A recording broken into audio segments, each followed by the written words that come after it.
All-out performances ng Sparkle Stars at P-pop groups tampok sa Kapuso Countdown to 2025. Silipin sa report.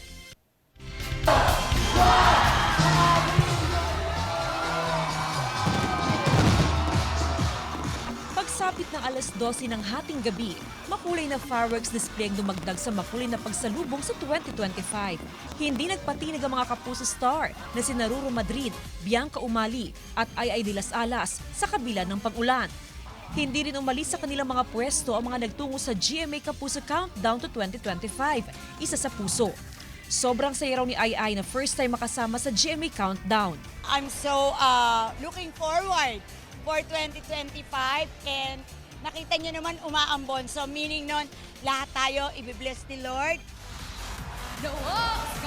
Taon-taon na raw sinasalubong ni Isabel Ortega ang bagong taon na working at performing para sa mga kapuso. Sobrang nag-enjoy kami and every year talaga ginagawa namin ng point na makaka-celebrate ng New Year with all of our kapuso. Very fulfilling naman para kay MMFF Best Supporting Actor at lolong star Ruru Madrid na nakisaya at nakapag-perform. Makasarap din po sa pakiramdam pala na, alam mo yun, you're doing this para po sa mga kapuso natin. What a great year for me. More blessings at work din ang nilulook forward ni Betong Sumaya. More blessings, more shows para patuloy tayo makapagbigay ng happiness sa mga kapuso, di ba?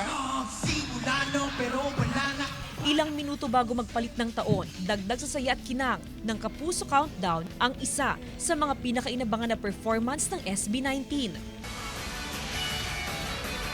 Kabilang din sa mga Kapuso Star na nagtanghal ng mga pasabog na performance ay sina Julian San Jose, River Cruz, Christian Bautista, Sanya Lopez at Kaylin Alcantara. Jasmine Gabriel Galban, One North Central Luzon.